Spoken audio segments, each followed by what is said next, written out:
በኦሪት የነበረው ታቦትና በሐዲስ ኪዳን ያለው ታቦት በምን ይለያያል? 5 ሐሳቦችን ብቻ ቶሎ አንደኛ በክብር ይለያያል። እየሰማችሁኝ ነው? በክብር ይለያያል። ከኦሪቱ ይልቅ የሐዲስ ኪዳኑ ይከብራል። እስኪ እውነት እንነጋገር። ከኦሪት ይልቅ ወንጌል ትከብራለች አትከብርም? ትከብራለች። ከብሉይ ይልቅ ሐዲስ ኪዳን ትከብራለች አትከብርም? ትከብራለች። ከሙሴ ይልቅ ክርስቶስ ይከብራል አይከብርም? ከግዝረት ይልቅ ጥምቀት ከብሯል አልከበረም? ከፋሲካው በግ ይልቅ የክርስቶስ ሥጋና ደም ከብሯል አልከበረም? ምን ነካችሁ? በጣም ክብሩ ከፍ ያለ ነው እንጂ መጽሐፍ ቅዱስ እንዲህ ይላል፣ ያ ይሻር የነበረው በክብር ከሆነ ጸንቶ የሚኖረውማ እጅግ ይልቅ በክብር ሆኗል ይላል። የበግ ደም የተረጨበት ያ የኦሪት መሰዊያ የከበረ ከነበረ የክርስቶስ ደም የሚፈስበት ይሄ መሰዊያ ምንኛ የከበረ ነው። በክብር የበለጠ ነው። ብልጫው ልዩ ነው። አንደኛ። ሁለተኛ በይዘት ይለያያሉ።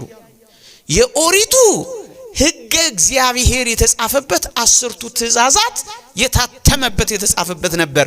በኦሪቱ የኦሪቱ የተሰወረ መና ነበረበት። የኦሪቱ የአሮን በትር ተቀምጦበት ነበረ። ይዘቱን ነው አሁን የምንነጋገረው። የሐዲስ ኪዳን ውስጥ ካላችሁኝ 10ቱ ትእዛዛት አይደለም የተጻፈበት። እና ምንድነው የተጻፈበት ካላችሁኝ የሕጉ ባለቤት ስም አልፋ ኦሜጋ ኢየሱስ ክርስቶስ የሚለው ስም ነው የተጻፈበት። የሕጉ ባለቤት ስም ነው የተጻፈበት። አንደኛ። ታዲያ ይሄ ይከብራል አይከብርም? ይከብራል። አንድ። ሁለተኛ የተሰወረ መና እስራኤል በምድረ በዳ ያሉ የበሉት ያ መና ነበር የተቀመጠበት።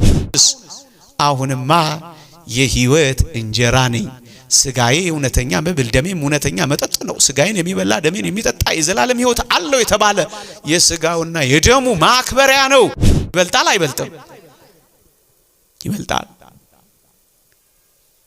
ሳይተክሏ ውሃ ሳያጠጧት ለምልማ ያበበች የአሮን በትር ነበር የተቀመጠባት። በየት? በኦሪት። አሁንስ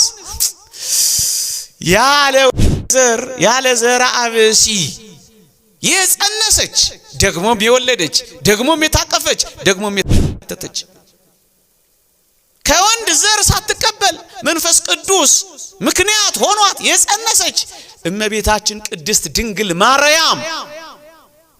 እንግዲህ ፊት ለፊት ስዕለ ማርያም አይታያችሁ? መሰዊያው ላይ ይታያል አይታይም? ለምንድን ነው እዚህ ጋር የሆነው ካላችሁ ያን ጊዜ የአሮን በትር ተቀመጠበት እንደነበረው አሁን ያለችው ምልክት ለሚያምጹብኝ ልጆች ምልክት ሆና ተቀመጥ የተባለችው ይቺ ድንግል ማርያም ወላዲት አምላክ ትሳላለች እዛ። እየሰማችሁኝ ነው? እየሰማችሁኝ ነው? ሁሉ ጊዜ መስዋዕት በሰዋን ቁጥር ከዕለተ ዓርብ ጋር ባለፈው ክፍለ ትምህርታችን እንደነገርኳችሁ አንድ ስለሆነ ቅዱስ ዮሐንስ ወንጌላዊ አብሮ ይሳላል። ምክንያቱም ዕለተ ዓርብን ያስታውሳል። በአገልግሎት ይለያል። እነዚህን ተናግሬ ያበቃለሁ። በአገልግሎት ይለያል።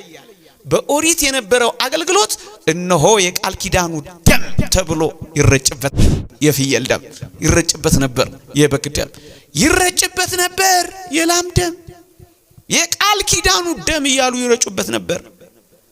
እግዚአብሔርም በቃል በደመና አምድ እየዞረ ያነጋግራቸው ነበር። በሐዲስ ኪዳንስ ካላችሁ የተወደዳችሁ ምእመናን ያኔ እነሆ የቃል ኪዳኑ ደም ተብሎ የተረጨው ጊዜያዊ ስርየት ያገኙበት የነበረው ህሊናን ያላነጻው ሲኦልን ያልበዘበዘው ከሞት ያላሻገረው ያ የበጎች ደም ነበር። አሁንማ የስጋው ደሙ መፈተቻ ማክበሪያ ጋይን የሚበላ ደሜን የሚጠጣ የዘላለም ሕይወት አለው የሚለው ደም ስጋ ማቅረቢያ ነው፣ መሰዊያ ነው። በአገልግሎቱም የከበረ ነው ያልኳችሁ። የሚለየው እኮ ለዚህ በኦሪት ቃል በደመና አምድ እየወረደ በታቦቱ ላይ ያነጋግራቸው ነበር። አሁንስ መለኮት የተዋሃደው ነፍስ የተለየው የክርስቶስ ስጋና ደም ስጋና ደም ማክበሪያ ነው የሆነው። አንዳንዶች በኦሪት ስለነበረው ቅርጽ መከራከር ይጀምራሉ። እውነት ካመንን ስለ ቅርጽ ለምን እንከራከራለን? አያችሁ፣ በኦሪት ቅርጹን እግዚአብሔር ነግሮት ነበር። በሐዲስ ኪዳን እስካላችሁ በቀኖና ቤተክርስቲያን ተወስኗል። ቤተክርስቲያን እኮ ትበልጣለች። ቤተክርስቲያን እኮ የክርስቶስ አካሉ እኮ ነች። እንዲህ ይሁን ብላ የምትወስነው እኮ ቤተክርስቲያን ናት። አባቶቻችን ምን ብለዋል? ታቦቱ ከቦታ ወደ ቦታ ይዛወር እንደነበረው እንደ እስራኤል ልጆች ከቦታ ወደ ቦታ የሚዘዋወር ይሁን። ከማይነቅዝ ይሰራ እንደነበረው ከማይነቅዝ ይሁን። ቁመቱ ግን እንደ ችሎታቸው መጠን ይሁን፣ እንደ ቦታው መጠን ይሁን ብለዋል። ይህን በቀኖና ወስነዋል። ይሄውን ያስጨንቃል። ክህነት፣ መስዋዕት፣ መሰዊያ ይቆየን። የእግዚአብሔር ቸርነት፣ የእመቤታችን አማላጅነት፣ የቅዱሳን በረከት ረድኤት አይለየን።